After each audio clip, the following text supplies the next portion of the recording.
I do. I do desire success. And I think that you also desire success. But the question is every success fulfillment of your life? Are you happy? Are you always joyful? Are you at a point where you say, I've got it all and this is all I needed and there's nothing to add to that? This is Now Tell Us. I'm your host, Anthony Murore. At Now Tell Us, we have guests come and tell us stories. They come and inspire us. They come and educate us on subjects that they are passionate about. And always, we have a great time here. Today, we have a special guest with us who is going to tell us the difference, or rather, success versus fulfillment. His name is Andrew Beaulieu, and he's gonna be here as we wait you to share this episode with all your friends and also make comments, tell us where you are. If you have questions, we would love to answer them. If you have any comment to make about this podcast, we really appreciate feedback, so thank you in advance. And now, without taking one more minute, I'll ask you to join me as we go and meet our special guest today. Here we go.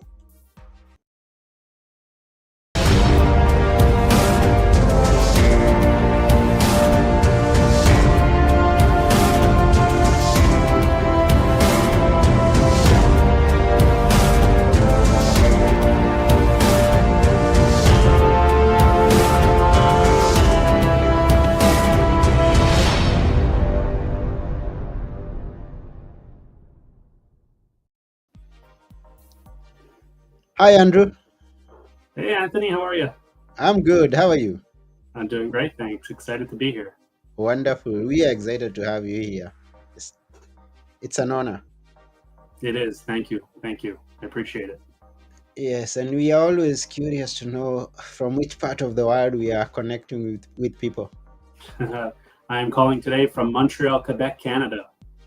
Okay, that's good. That's good. Yeah. So, uh, there's a I come from the other part of the world, but there's the only thing that comes to mind when you mention Quebec is an episode, a program that I used to love on TV, Just for Laughs.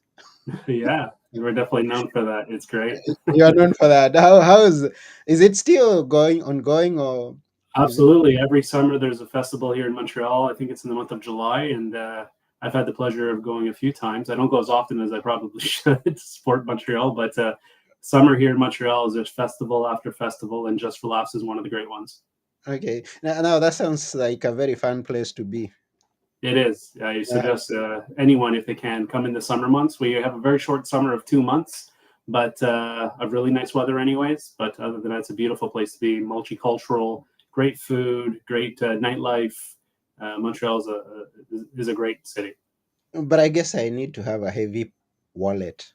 To travel these days, to go anywhere, you need a heavy wallet. Yeah. Yeah, so and that's good. So first and foremost, I need to be successful on this podcast and my other ventures, and then after I'm successful, I know I'm gonna be happy and fly to Canada and go and come and enjoy. You give me a call when you're in the area. Okay, sure, definitely.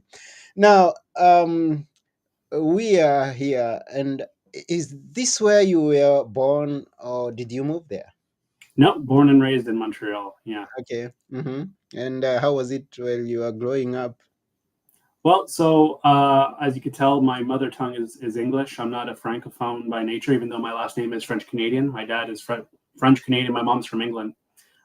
So being an Anglophone in a French speaking province comes with its challenges. But other than that, learning a second language and having my children learn two languages at a young age it's beautiful. I mean, Quebec just offers so much to a wide variety of community.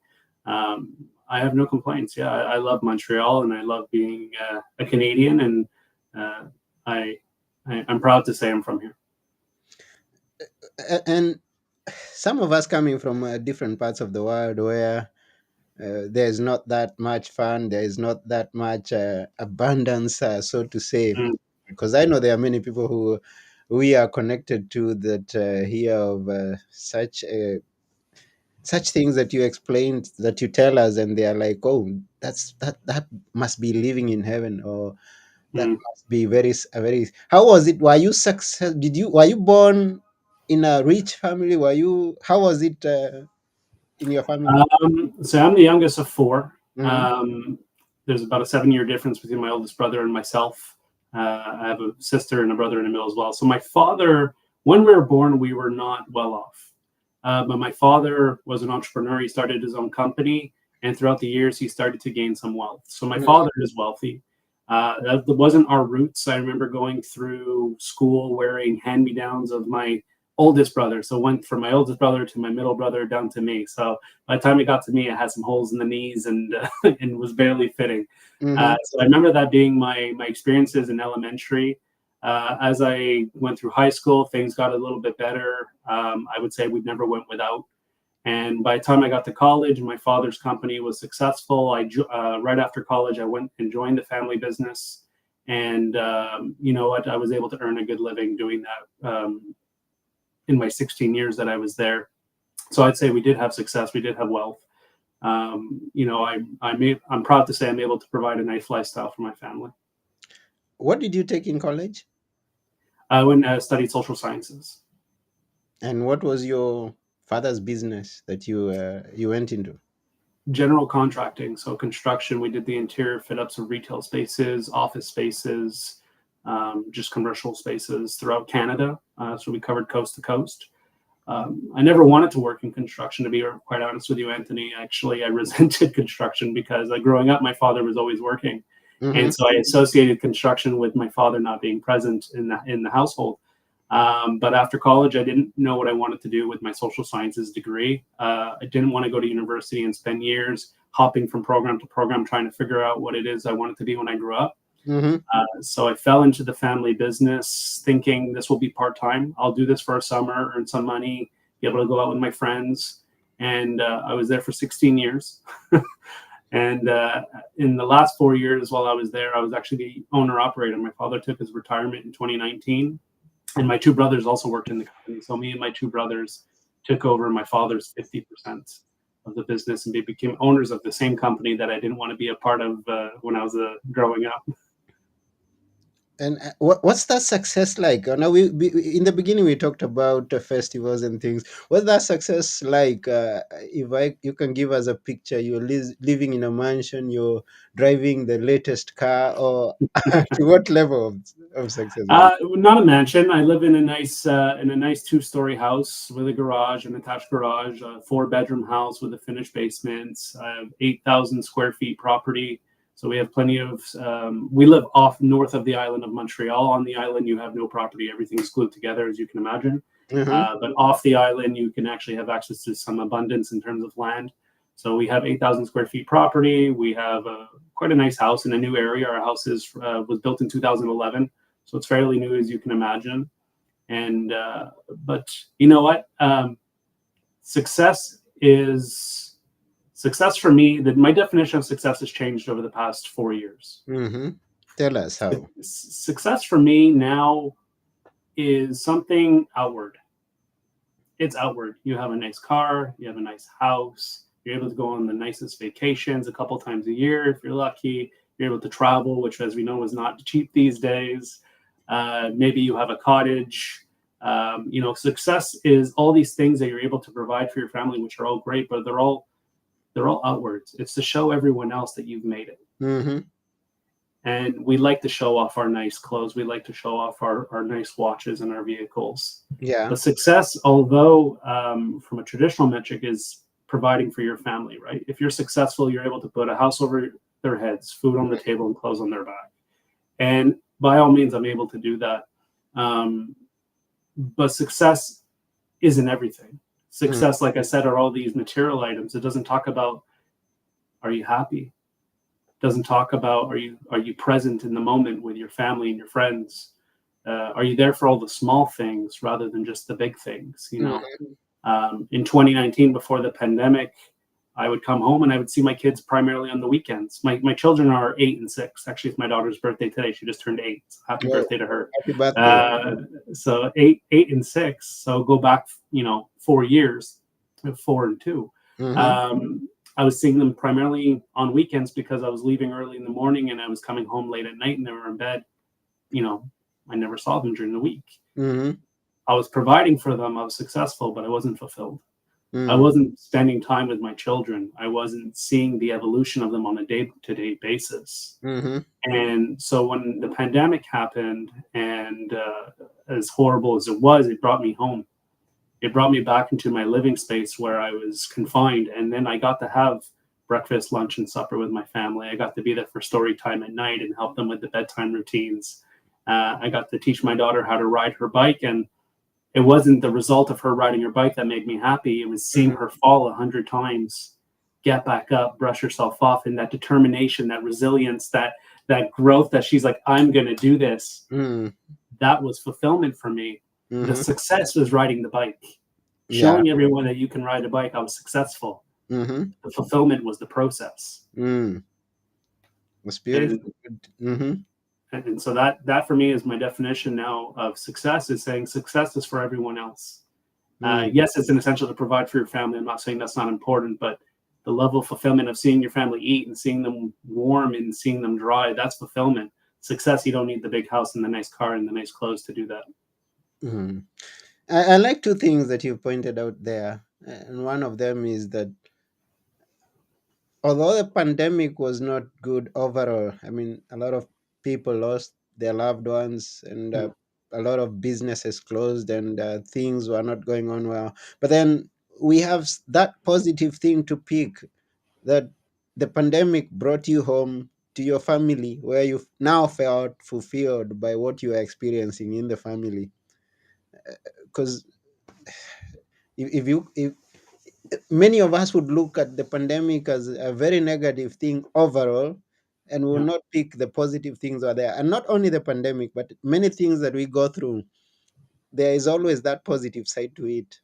And we are glad to hear that you had a positive outcome from coming back home. So that's one. The second thing that you pointed out there is that you being fulfilled by seeing your daughter fall now again, rise up, continue. So success, to attain success, you're gonna go through the ups and downs, the valleys and the mountains, until you reach that point where you feel fulfilled. And that fulfillment is accumulative to that apex where you reach your success. That's what we get here. And that's a good lesson.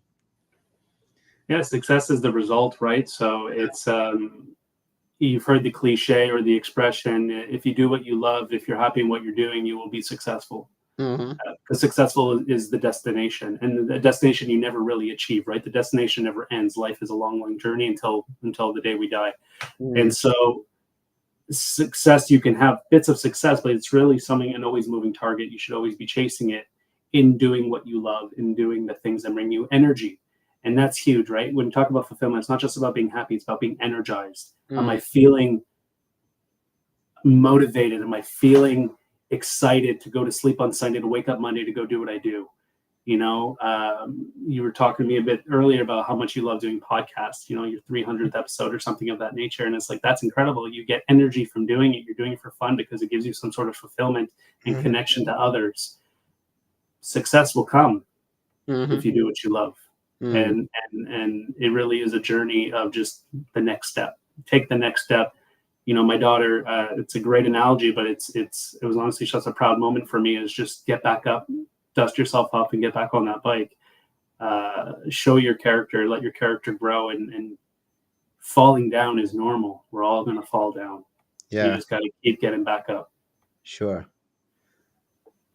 And if I got it right, you actually had made the transition before the pandemic actually happened. It Is that happened during the pandemic. So okay? I resigned from the family business. I gave my resignation in May of 2022. Ah, okay. It's I kind of had my realization in 2020 after when I was home. realizing. Okay. Yeah, Yeah. it I was get it was a lot of discussions with my wife. Of course, it was a big okay. decision to make, and Mhm. so in 2022, I gave my resignation, and I gave an 18-month notice, Mhm. so almost 2 years. And the reason for that was, one, I wanted to leave my legacy in the company in the best shape I possibly could. I was a key member of the organization, Okay. and that my partners, I had three partners, two of my brothers and a non-family member partner, Mm-hmm. who requested that of me as well. And in parallel, there was an advantage for me because I can continue to pay the bills while I pursued a certification in coaching. So Okay. I went back to school while working full time, and I got my certification in coaching, which then allowed me to open Bold Moves Coaching and Consulting, so November of 2023, November 30th of 2023 was my last day at my family business. Mm-hmm. And in January of this year, I did full time effort into my business, Bold Moves Coaching. Hmm. Now we have people who are in employment who are going to a 9 to 5 job every single day. They are not fulfilled. They don't feel happy, and we don't wish them that a pandemic happens for them to come to that realization that they needs to make a change. Yeah. Uh, what would you tell them? And now, since you've got the experience, you've got also the certification, you've got some knowledge, and we Yeah. can give some tips here. What would you tell them? Could they make the transition between where they are and where they would want to be? So I have a two step approach to this. So my first is just a realization that our careers are not our identity, Mm, right? So back in 2019, before the pandemic, if you asked me, Andrew, introduce yourself, the first thing I would have said is I'm a business owner. I'm a vice president of a business. I'm the head of a department, finance of administration. mm-hmm, And then I would have said I'm a father, I'm a husband, I'm a son, I'm a neighbor, etc. My priorities were misaligned. I was identifying myself with my career. And one of the issues that we have in society about doing that is whether you're a podcaster or you're a pilot or you're a project manager and accountant, these things are important to us. We get fulfillment from them, we get meaning from them, but they're not our identity. Doesn't define who we are. Careers are impermanent. mm-hmm, They can change in the blink of an eye. You can lose your job, a position could be abolished. You might relocate for whatever reason in your life. So jobs change, and they're impermanent. So it's important. Where I'm getting at with this is, don't tie your identity to your career. You're much more than that. mm-hmm, Focus on the things that will never change. I'm a father. That's what I say today. Who are you? I'm a father. I'm a son. I'm a sibling. I'm a man who believes in lifelong partners. So I'm a married man, a proudly married man. I happen to do coaching and public speaking, which I'm very proud of, because one of my core values is to help people and to be kind and be more empathetic and bring that into the world. I believe people can benefit from that. mm-hmm, And that's how I introduce myself these days. My identity is not my career. My career is just where I spend my time in doing what I feel is my calling, what brings me fulfillment, right back to that. mm-hmm, And I believe in my core that if I trust that process, the success will come. mm-hmm, And so my piece of advice is, don't identify yourself with your career. Find a way to identify who you are and build your career around that. So in coaching, we talk about something called the wheel of life. mm-hmm. The wheel of life is, think of a bike wheel with all the spokes, and it's split into 8 different categories. Or there's different variations of this, but the one I use is 8 different categories Okay. that talk about career, personal fulfillment, friends and family, loved ones, exercise and fitness, etc. It goes around and basically does a full 360 of what's important in our lives to be fulfilled, to be complete. Mm, And you'll notice that career is only 1/8 of the pie.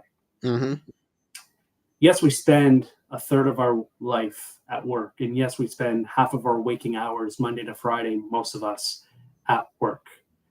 So it occupies a lot of space, but mm, it still only represents 1/8 of who we are as an individual, what makes us feel whole.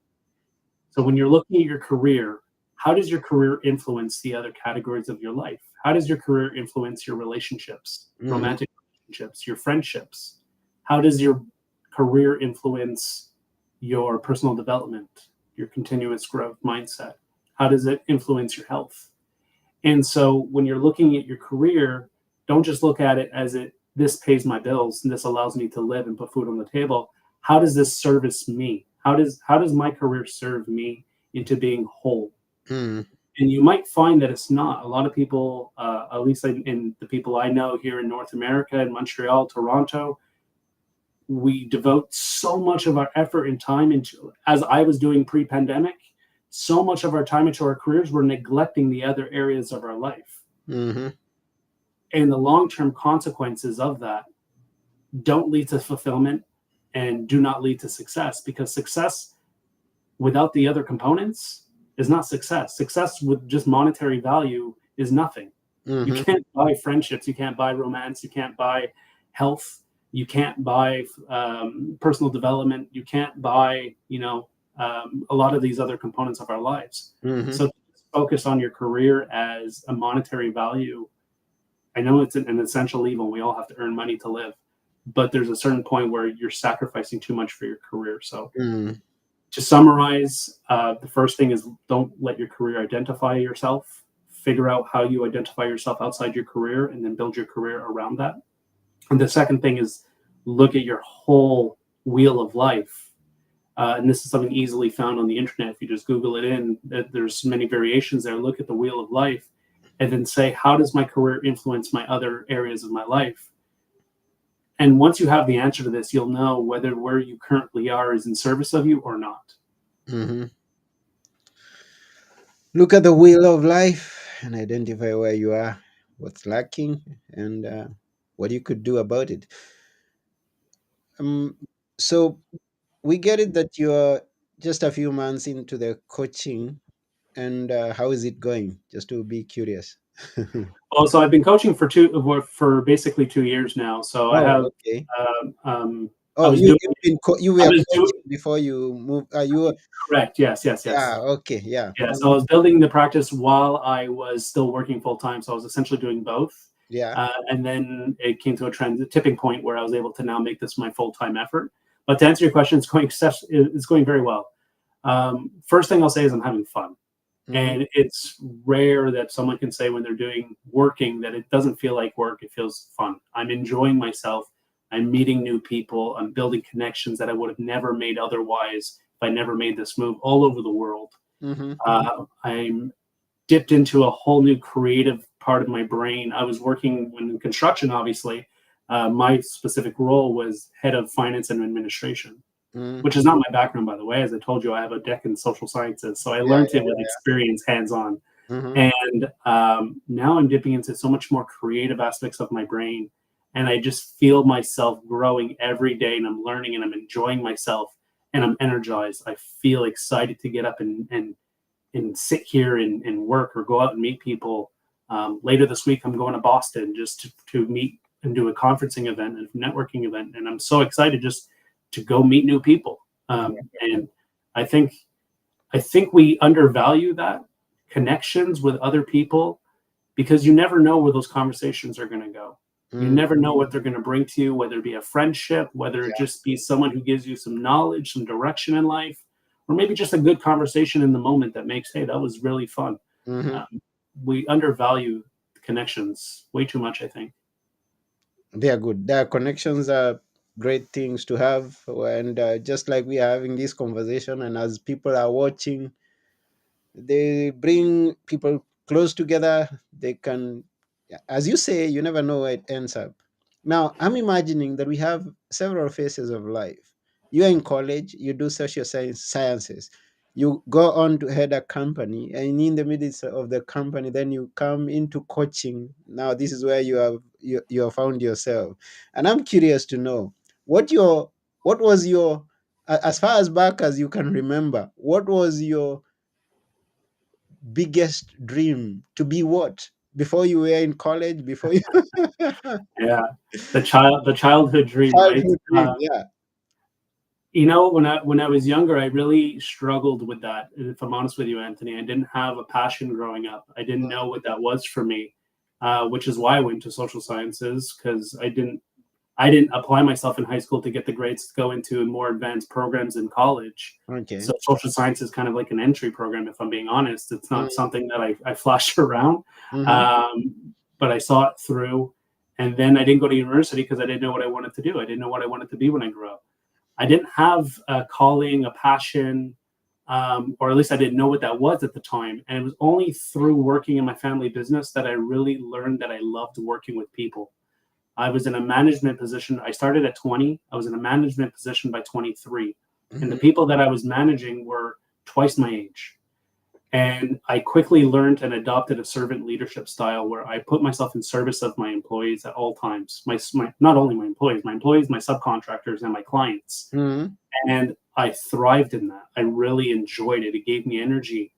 And so, um, as the company grew and I got more direct reports, and as I became an owner, and then the whole company became under my purview, I just thrived in that. But the construction always got in the way.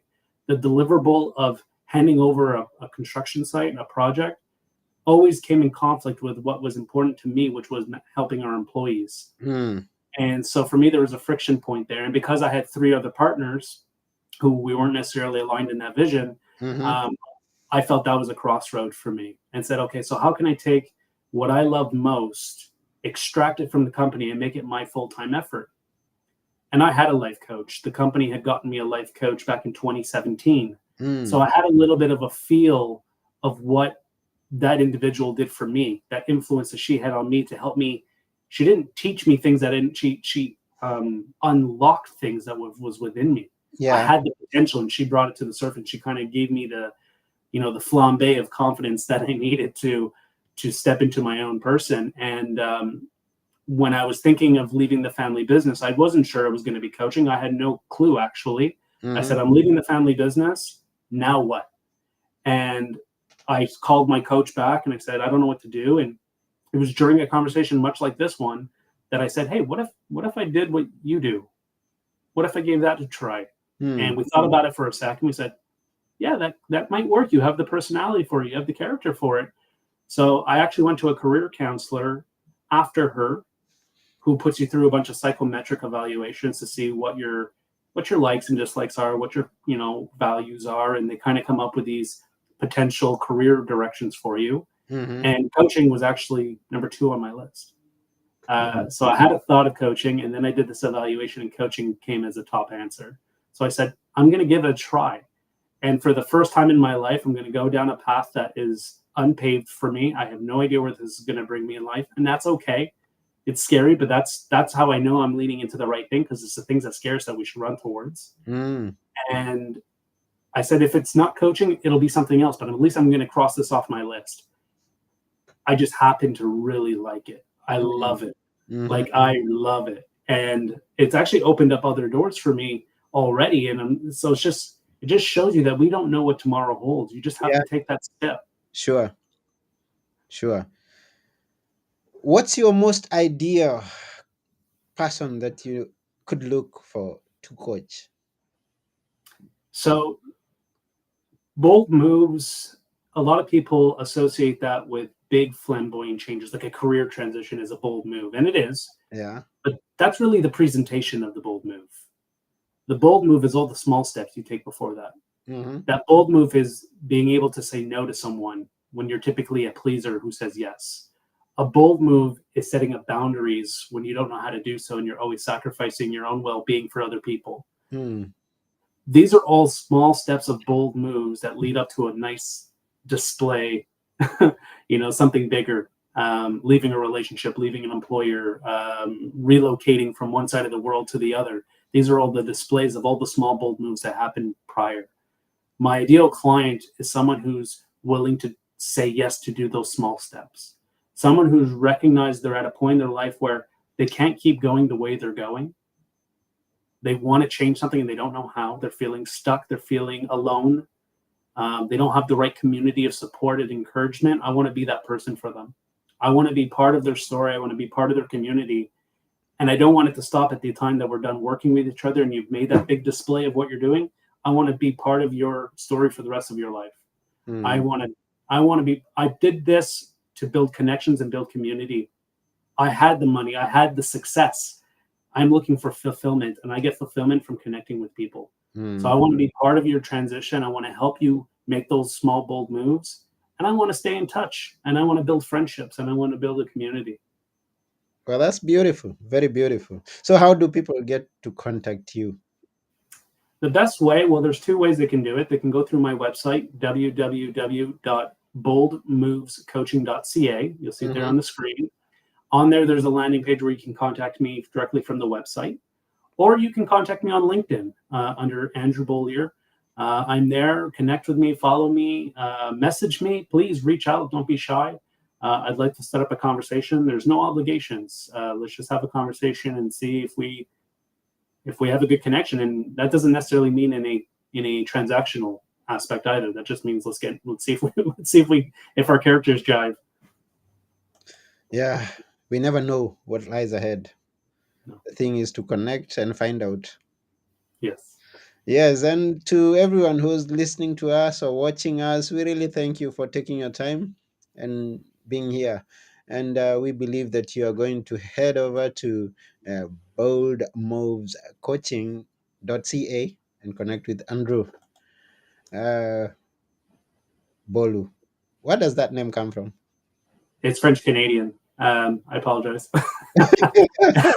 It's my father's name. I didn't have a choice in it. It's Beaulieu. Oh, Bolu. Oh, sorry for that. That's okay. You did it. You did it. It's okay. It's okay. Yeah, and it's good. It's a good one. It's the first time I'm seeing it, and there's always that first time. Absolutely. Yeah. Yeah, for someone who wants to make a career change, someone who wants to move from uh, an unhealthy relationship, you don't know how to do it. There's always that first time, and that first time is to contact Andrew and do it. Thank you, Anthony. I appreciate that. Yes, we really appreciate you coming to this episode to be with us, and yeah, thank you for what you're doing. Thank you. I really appreciate it. It's been a lot of fun being here and to be able to share my story. So, hope it resonated with a few people and they're feeling a little bit inspired. Yeah, we hope that. Before you go, leave us with a few words that we should never forget. These are not mine, but these are words that I live by, and it's by John Rohn, which is happiness is not by chance, it's by choice. Happiness is not by chance, it's by choice. You Yeah, choose to be happy. that's right. Yeah, and we can see that you're happy, and we wish that every person who's watching us or listening to us to be a happy person. Agreed. Yeah, so this is all about today's episode at Now Tell Us. I have been your host, Anthony Murore, and together with our wonderful guest, Andrew, the other name I'll still go and practice after we are gone. We are saying just be bold and make that move and keep it positive. Thank you very much and bye for now. Bye. Bye.